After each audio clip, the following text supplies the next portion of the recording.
Today I'm going to be making a new series where I'm ranking every single card in Clash Royale for the season.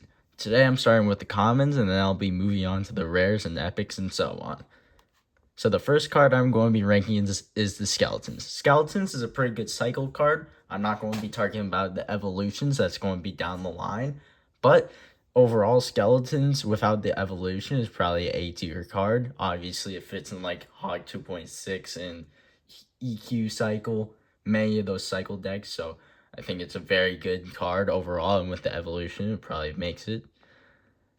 Fire Spirit. Fire Spirit isn't that good. Compared to its two spirits that are also commons, Electro and Ice Spirit, it only does damage really, and that's the main thing it does. It doesn't really have a special effect or chain as the other two, so I'm going to be putting it in D tier because it's not really the other two spirits and heal spirit mostly like take it out of what it has as potential as a cycle card. Next, I'm going to be doing Electro Spirit. Electro Spirit is actually an interesting state right now because usually it just depends on the meta, but right now it's in a good spot because of Royal Giant. So I'm going to be putting it in B tier because it has that great chain and it has the effect. No evolution though, so it's not really that good. Then the Ice Spirit, pretty good, has most cycle decks, so I'm going to be putting the same spot as Skeletons in A tier. Pretty great card, freezes troops for a good amount of time, mini freeze per se. Overall, a pretty good cycle card. Next, I'm going to be doing the Zap. Most mid-ladder players would really like the Zap, even though the log. I'm putting it in D tier because it doesn't really fit in any deck without the evolution. Zap just can't kill those things like stab goblins and goblin barrels that get positive elixir trades, and it can't really do anything like that. Next, I'm going to be doing the Snowball, actually. Snowball, I'm actually putting in B tier because it works very well in Graveyard, and as you know, the Witch evolution has come out this season, so Graveyard is going to have a massive spike, so the regular Snowballs probably go up in usage by a lot. Next, I'm going to be doing... Alright. Goblins. Goblins are going in C tier. It is more expensive, but it really works in the minor cycle decks, as to what I know. Same thing with Bomber. It is pretty versatile, but it hasn't really worked as much recently. The evolution did get a nerf, but a couple of nerfs a while back. Okay, but evolution did get a couple of nerfs a while back. Just that the normal card is fine overall. It's pretty decent. It works in like E-Giant or Golem. And pretty good cheap card to put in your deck if you really need like a ground troop. Spear Goblins are also around, the same thing, but it doesn't have an evolution, so I'm putting it in C tier. And then Bats. Bats are pretty good, okay? I'm putting them up in with the Spirits and Skeletons, as they are very good card. Very cyclable, minor with Bats. It really chips your tower down, and I really like it.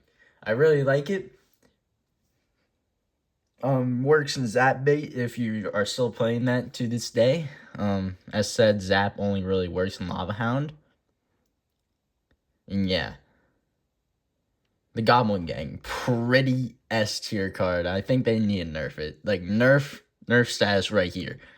Goblin Gang is really used so much because of the boss bandit and the prince. They both need nerfs, as I will say in upcoming videos, but with it in its current state right now, it's so good in the meta, and it really works in log bait or any type of bait. It really works. So if you need to, just upgrade the Goblin Gang over like the regular goblins or Zap or one of your spells. But talking about spells, we have the arrows, also an A tier.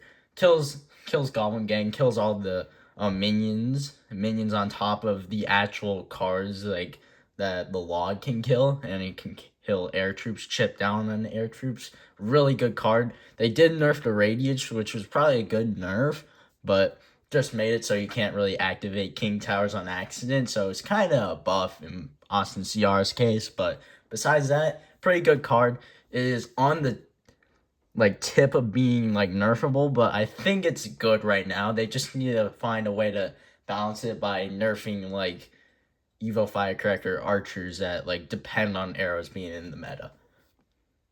Next, I'm going to be doing Royal Delivery. Royal Delivery's in B tier. It only really works in Hog Piggies and Hog EQ, right? It's a very defensive card, but it's very good for that, and it works really well in the cycle decks. Usually, you see Skeletons, Ice Spirit, and Royal Delivery in the Archer Queen decks, or any cycle deck, really. I don't really know how else to state it. And then the Cannon.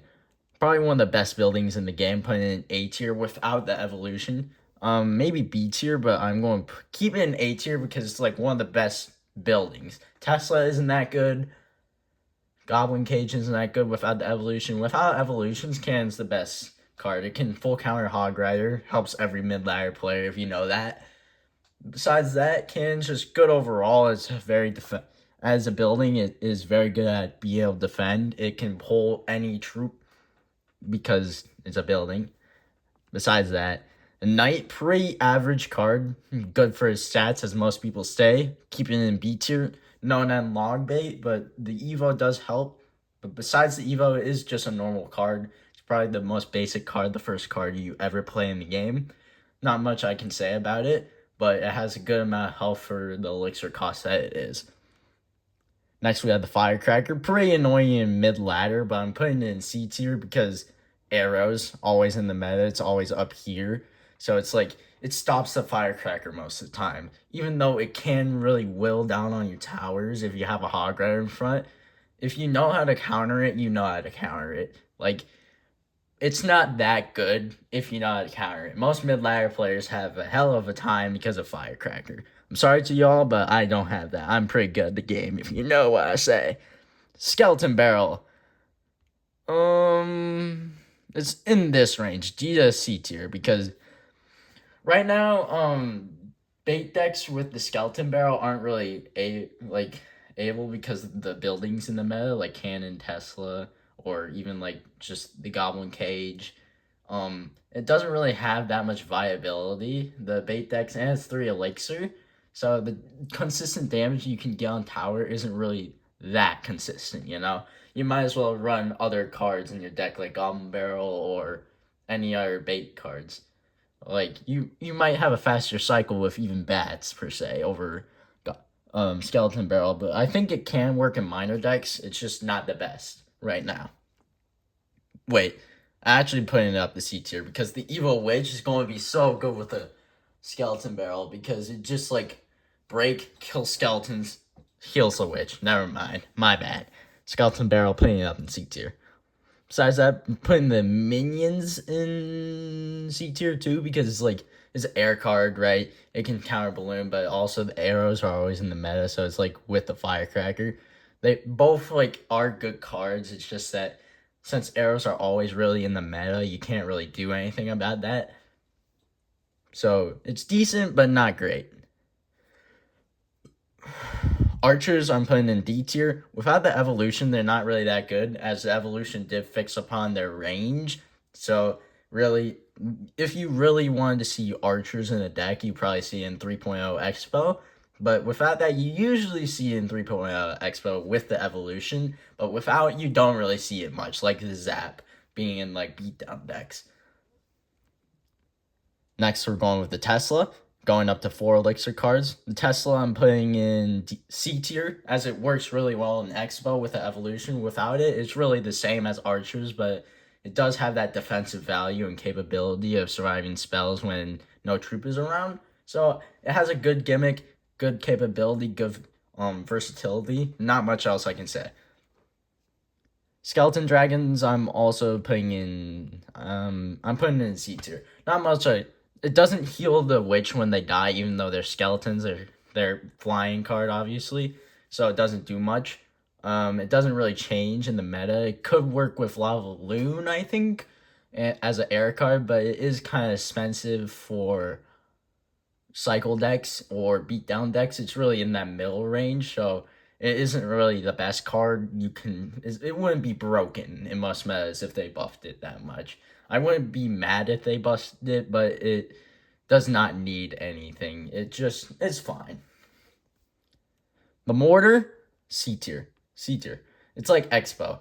If you have a mortar down, It can be easily countered by the cannon. That's why the cannon is probably one of the best buildings in the game. Mortar at the bridge, cannon on the other side, it just full counters it for elixir, for a 1+ elixir trade. And the mortar isn't really, it's hard to get the mortar to lock like the expo, but it does have that dead zone. So whenever a troop comes close to it, the mortar does just reconnect to the next closest thing, which could be the tower. So it's decent, but with the evolution, it makes it that much better. Makes it like the card in my deck. It's my win condition in my deck. Next, barbarians, D tier. As by themselves, barbarians are not that good. Like if you try to split them, they'll just like put like a single building in the middle or an ice wizard or just like something to defend it, and very cheaply. They're very slow. They're really more defensive capable. They're more capable on defense, and rather than actually being capable to do stuff, they only are really viable based off the evolution, as they really only fit in Lava Hound like the Zap. Minion Horde, F tier. They have to find a way to fix the Minion Horde. Like, arrows are so prevalent in the meta that Minion Horde is just not possible. You try to fit in a bait deck, but it's a -2 elixir trade for arrows. Or, like, Ice Wizard kills it. You can even have freaking, just Ice Spirit or, Electro Spirit, and it just kills it all. So, really is a very bad card in the meta right now. It doesn't really fit in any meta decks. Moving on, we have the Rascals, also putting it in D tier. Doesn't really fit in any bait decks right now. The Rascal girls died a log, and the boy doesn't really have that much health. I think the fix the card, they can really just give both troops a couple more hit points, but not more to survive log, because that would make arrows even more popular. They can also just space it out even more, or make it so something. They can do something with the card. I feel like they can fix it over the Minion Horde space. Is next.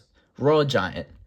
Regular Royal Giant, B tier. Okay? It really works well, but the evolution gives it that like protection on itself. Royal Giant's really good in the meta right now. I think if the developers made a trophy road with all the cards but no evolutions, Royal Giant would still be one of the best cards. Pretty good win condition. It works really not really well in RG Monk and RG Cycle. So it really does help the E-Spirit do really well right now, and I think it is holding itself together as a win condition. No nerfs, no buffs. Elite Barbarians, D tier. Any bridge spam deck isn't really doing good right now. Giant, Goblin Giant isn't doing well, so Elite Barbarians probably D tier, maybe even F tier, but Elite Barbarians could like get something. I think a little buff might be helpful, but I don't think it's the best time to do it right now, as the community is going over other stuff. And the Royal Recruits, last one for today. As Royal Recruits, without the evolution, they suck. Period. Like, not much else to say. Like, the spacing makes it low skill. That's why they didn't really buff it overall most of the time. And the Royal Recruits just have a hard time fitting in the meta if they really had no evolution. So, besides that, I'll do rares tomorrow, and I'll see y'all tomorrow.